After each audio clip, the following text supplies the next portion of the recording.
Some jobs are more like a calling. We run a mobile home moving business, but everybody in there is considered family in some way or another. Kathy Clement is on her way to help deal with the eviction of an entire trailer park. This is the fourth of the older communities that's closed in the last 2 years. Here, in the Pine Haven Trailer Park, 35 families are in crisis. Kathy's help is in high demand. It's heartbreaking to see these parks closed because these older houses have no place to go. If the dirt's there, I'm going to try to get trucks in here now. What about the gray one? What's going on with them? The owner of the park sold the land, and now a community is being dismantled in a hurry. They collected the rent up until the 15th of January. The next thing we know, 15 days to get out. As land under homes like these becomes valuable, a great eviction is underway in America's most affordable trailer parks. Ramona should be down here with us. Down the dirt lane is another anxious family. I've been making constant phone calls, trying to find somewhere to go. Something we can afford, what we can get approved for. Tasha is part of an extended family that has roots here. Like most of the 12 million Americans living in mobile home communities today, Tasha and her partner John own their home, but they don't own the land under it. It's only one half of the American dream of home ownership. And now that the park owner sold the land, they're vulnerable. Under Louisiana law, 10 days notice is all a landowner has to give. An expectation has developed that the tenant can live there indefinitely by timely paying the rent or rent increases. But that's not what the law says. Mark Judson of the Southwest Louisiana Law Center works for low-income clients.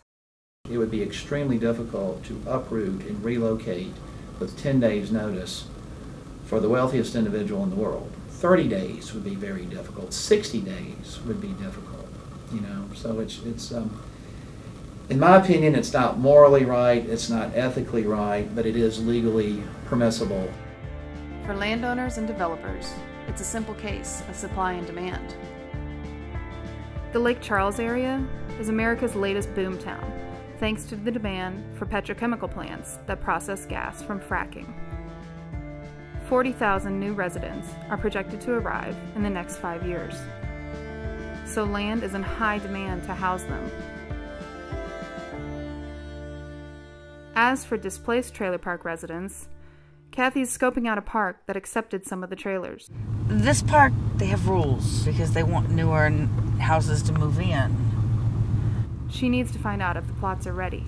Most of your cities, they have to be a certain year model or newer. So when you're looking at these older houses, there's not many places that'll take them. As it turns out, mobile homes aren't very mobile. Because they depreciate so much in value over time, only 1 in 100 mobile homes is ever moved after it's parked. The parks are afraid that the people are going to abandon them and they're going to have to tear them down, and that's an expense. Just to move a trailer will cost you close to $5,000. Kathy and her company offer a big discount for people facing evictions, and they're willing to move the older models, which most companies won't touch. But none of the plots are ready. In the far back, you can see the water's going to run off that pad. She dials the news back to her team, waiting with the trucks at Pine Haven. Ramona's aren't ready.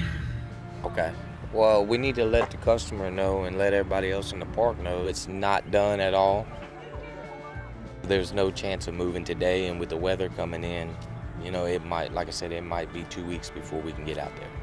You know, it's just heartbreaking, you know what I mean? So we're just going to leave it at that. For now, Tasha's trying to maintain a sense of normalcy for her kids. We have a daughter, her birthday's today, and trying to put all the stress in the back of our minds. Happy birthday to you. Happy birthday. They're going to find a way. People down here survive. They're going to threaten, they're going to take them to court. It's all part of the process. Miss Kathy, come here, you want to have a cupcake? We're going to get these people out of here. I would hope if I ever needed help, somebody would be there to help me.